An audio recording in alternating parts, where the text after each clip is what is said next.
Good morning and welcome to this week's live event. If you're joining me in the Facebook group, Women Healing from Emotional Abuse with Power, Passion, and Pleasure, welcome.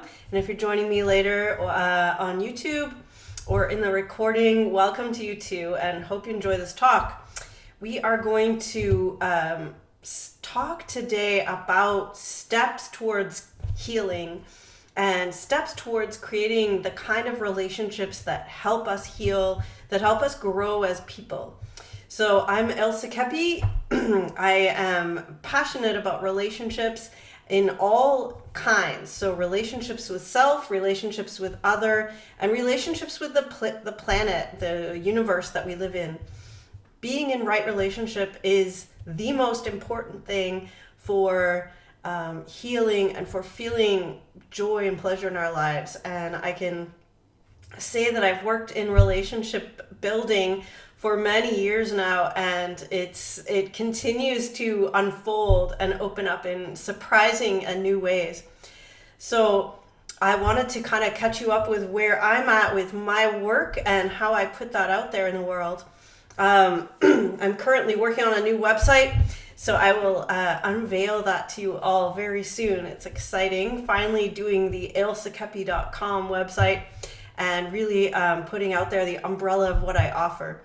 So many of you who are in the Facebook group or are watching, my YouTube channel have known that I do a lot of work with women that have had emotional abuse. This is my personal story and where I bring my, personal experience of my experience in life to healing and to walk with you through that process of healing and transformation through that.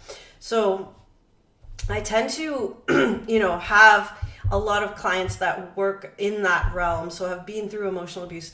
And I've said this before, but one of the main reasons why I love this group so much is that when you have been through abuse and survived, you have something in here that, is just not possible to get any other way than just going through real hardship, abuse, or trauma and coming through it and knowing that you have this strength behind you.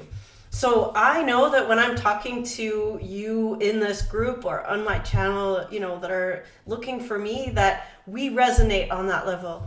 We're strong women or strong people talking to each other, looking at each other in the eye and saying, I see you, I know what you've been through, and I know what you have to offer the world. If we can get you to that place where you're feeling your confidence and your passion and your ability to actually offer your gifts to the world because you're no longer being drained and exhausted by abusive and manipulative people. So that is why I'm so passionate about this group and why I'm continuing to just, support and reach out and offer whatever guidance I can in this way. So that's what my passion is. That's why I love you so much. And I'm willing to keep working on this, even though it feels sometimes like we're just getting beaten down, especially in the world right now. We have an amazing ability to be able to look at things that are going on and to look behind the veil. We have been in abusive situations. We've been gaslighted. We've been manipulated. We can look behind those types of things and say, no, we are going to stand up against that in our own personal lives and for the collective. So this is an extremely important video, and I hope that you'll take the time to watch it. So I want to talk a little bit about how do we start, because, I talk to a lot of you on the phone, you book calls with me, we have consults. I've had many of you in this group for months, if not years. And it's easy to kind of say, yes, I've been abused. Yes, I've had emotional, manipulation. I've been in bad relationships. I realize that. And I'm still stuck. Like, what do I do from here? So this is what I want to address today. What we do from here is we realize where we are, because, you can't walk a path to somewhere unless you know where you're starting from. So this is something that we always look at, when people work in my programs, we're like, okay, where are you right now? Where are you standing? If you're standing from the vantage point that you can see, I've been abused, I've been in an abusive relationship, I've got these effects from the abusive relationship, whether you're physically ill, you have chronic pain, you have exhaustion, you're financially depleted because you've been putting everything you had into this abusive relationship. You have a lack of confidence in yourself. You don't know how to follow your intuition. You have a lot of anger that you turn in towards yourself. You have shame or guilt around staying in that relationship. You're isolated from people. All of these things are the effects of being in that type of abuse for a long time. And so the first step is obviously to say, that's me, I'm here, this is where I am. And I've done videos about this. You can check out the video in the group about denial. Many of us survived for months, years, decades in abusive relationships because we were in denial about where we were. We're like, it's not that bad. It could be worse. I'm doing okay. Maybe he's right. Maybe she's right. Maybe, this is where I need to be. All of those making it okay stories.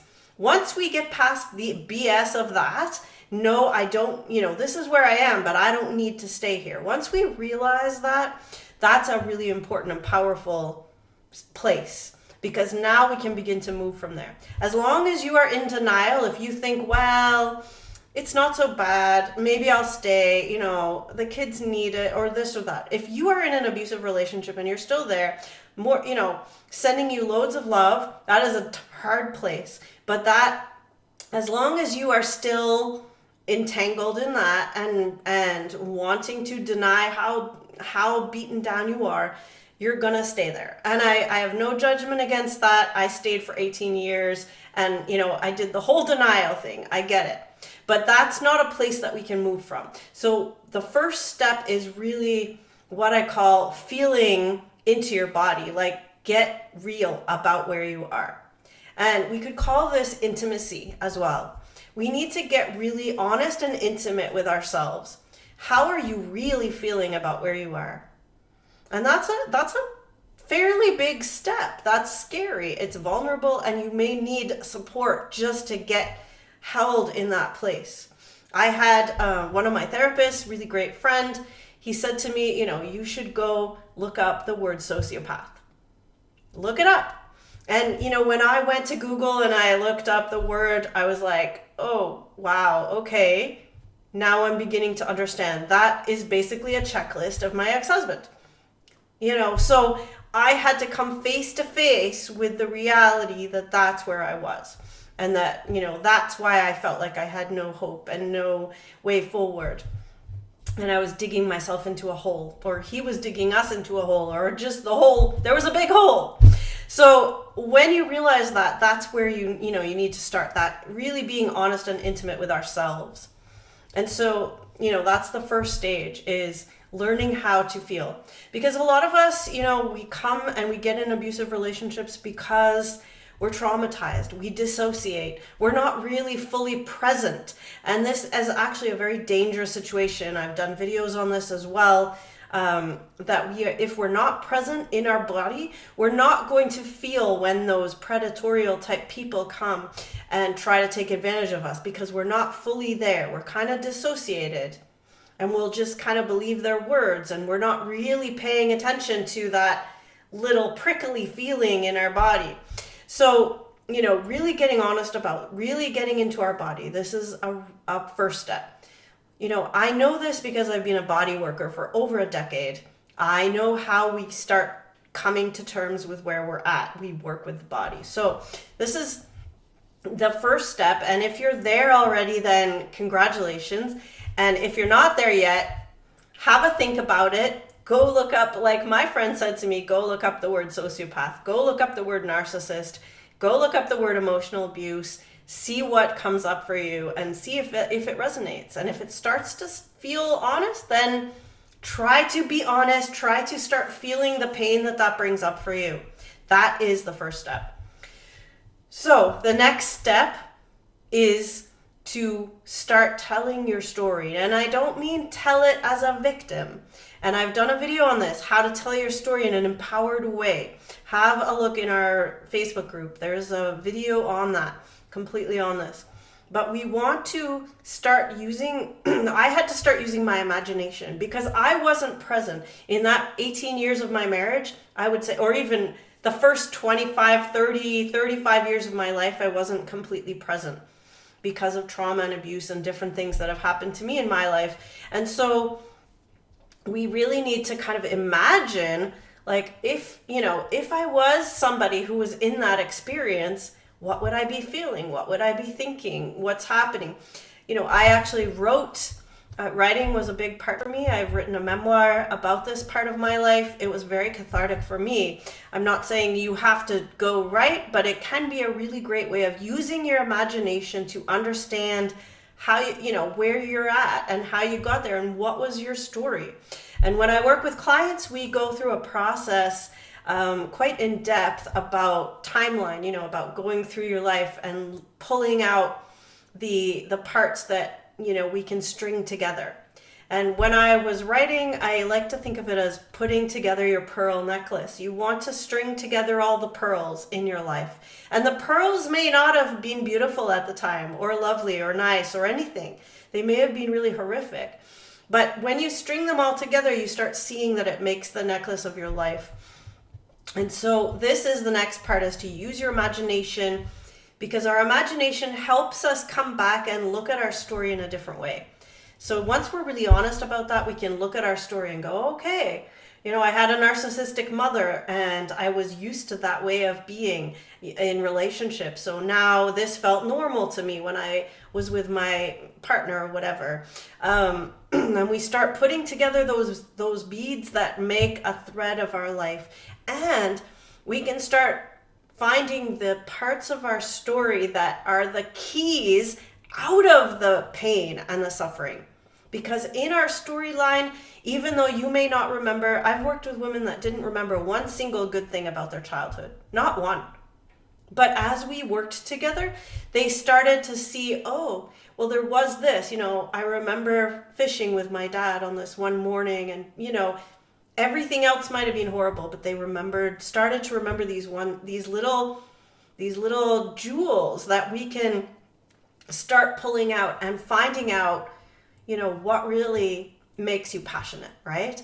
So having a story to tell, having the imagination to do that is your second step.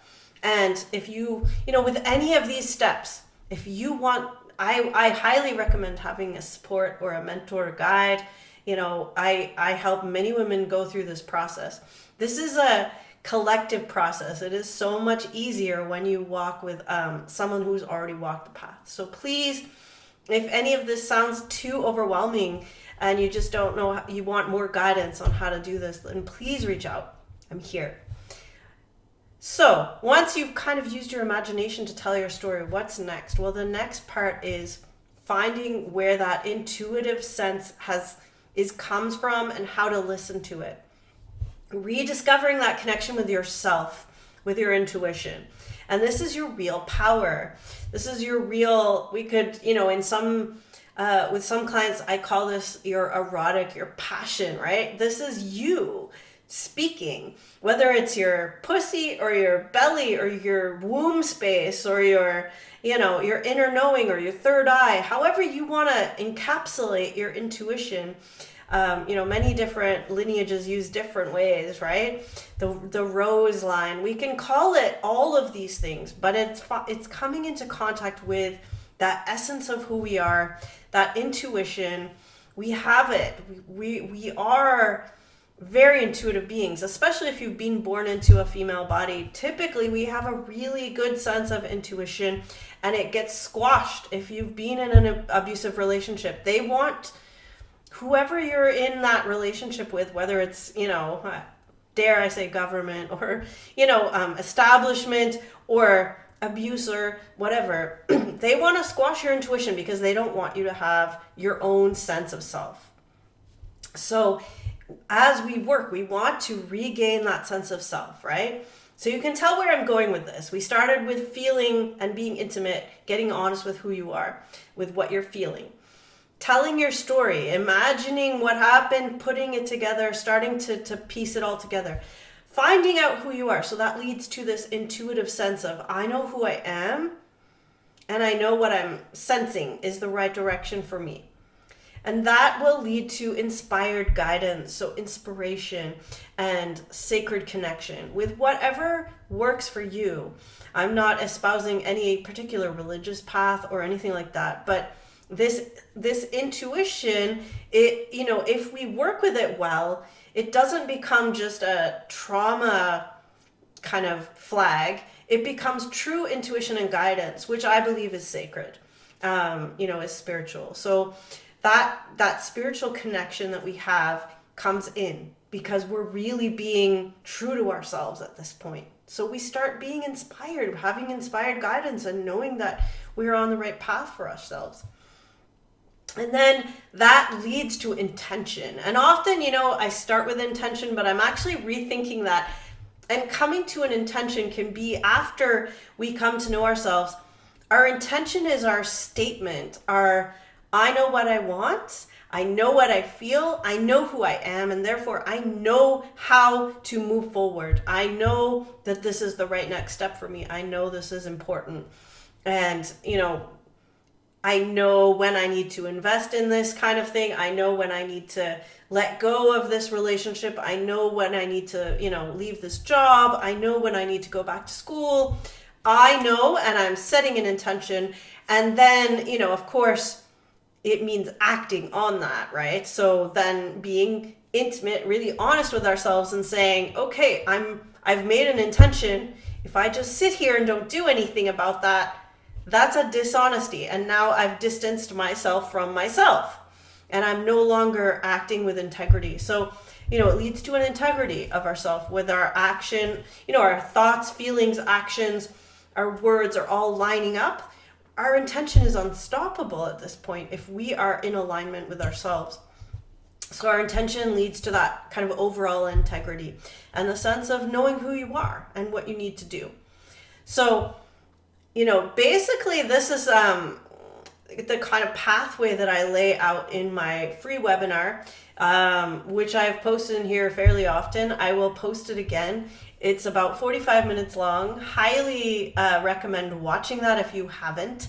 Totally free. You got to put your email address because I'd love to stay in touch with you. Really, that's what it's about. It's not trying to trick you into giving me any information. It's because I want to have more contact with you, because I want to, keep connected with you. So put your email and your name, watch the free webinar, have a listen to it. And if at the end of that you want to book a call with me, then, I would love to speak to you and discuss how to help you work through this process. This is a transformational process that helps you come back to yourself, helps you have power in the world. And I know some people said, oh, I don't know about power. Power is not always bad. Power is something that we feel, we could call it empowered. I feel the power in me to be me, to say what I need to say, to do what I need to do, to have the relationships I need to have, to love who I want, all these things. This is power. And it doesn't mean power over. So we don't have to take on, a patriarchal power structure of that if I'm powerful, it means other people must not be powerful. This is a kind of power where what if we were all powerful? What if we were all speaking our truth? And what if we were able to negotiate with each other from that place of empowerment? How would that change the world? And we can see that right now. If people are feeling empowered and have a voice and we can all sit down at the table, it takes some negotiating. We may not all agree, but if we're coming from an empowered place, we can sit at that round table, like the Knights of the Round Table. We can sit there and have a discussion from an empowered place without silencing one, without having to overpower somebody else. We can sit down as equals. And this is what I feel we are aiming to move forward with in the world, if not in our own lives. We want to have a relationship. I hear this from all of the women and people that I talk to. They want to have a relationship where they feel that they're sitting down with an equal, that you can have these conversations, that you can say, hey, I'm scared. Hey, I need your support. Hey, that thing you did wasn't so great. It didn't make me feel great. How can we work with that? And be heard, right? And what if your partner was able to say, oh, I really hear how that hurt you. I care about you. I'm going to try to change my wording. I'm going to try to change my actions. And what if we did that for our partner? How would that be in a relationship? So, these are the kinds of things that we can work towards if we are feeling our power. So that's where I'm coming from with power. So again, the steps that I have found to be effective are get intimate and honest with yourself. Feel what's going on in your body. Imagine what you've been through. Tell your story with imagination, not from a victim place, but so that you can put it together and find the keys there. Intuition, know yourself, find your intuition, your inner compass. Connect that up with inspired guidance, inspiration, and then make an intention and move forward with it and find, know what you want and move with it. And so that's what I'm calling to, if you are ready to go through these steps, and if you even sense that this is kind of the right path, maybe you want to start with intention and make the intention to reach out and book a call with me. No pressure. Watch the webinar, book a call with me. Let's talk, because this is the time. This is the time. We can't sit and do nothing and expect things to change for ourselves or for the world. And it is time that this group, particularly of amazing women, we don't get emotionally abused or manipulated because we're stupid. We get chosen by manipulative people because we are smart and intelligent and strong. And they want to use that. They want to use those qualities of ours. So let's take that back. Let's take those back and use it for our own intention, for what we want to do. And, with the inspired guidance, I'm not advocating for just willy-nilly doing whatever you want without any thought, but I know this group. I've talked to many of you. You are the most amazing group of women that want to help the world. You want to help other women. You want to help children. You want to help, animals. You want to help make strategies and structures that are going to be good for everyone. I've talked to you. So make an intention. Let's move forward with these steps. I hope that's helpful for you. And I will reveal my new website soon. That's very exciting. New things coming down the pipeline. I now have this beautiful center here where we can start having in-person gatherings and retreats. I will still be doing my online stuff, but it's got to shift. We have to kind of make this real. We got to make this shift real. So if this speaks to you, please do reach out, comment, join my group, which is Women Healing from Emotional Abuse with Power, Passion, and Pleasure. If you are not a woman and you're still listening to this, please, I am talking to everyone. We all need to help each other. There is no enmity towards any other genders or any other people. We all need to do this together. We need to really come to terms with what's happening, and we need to come and be true to ourselves and move forward. So I hope this has been helpful. You can always find out more about me for now on pleasureforhealth.com, which is my coaching website, or ourceltichearth.com, which is my retreat website. Take a look at that, and I hope to see you all soon.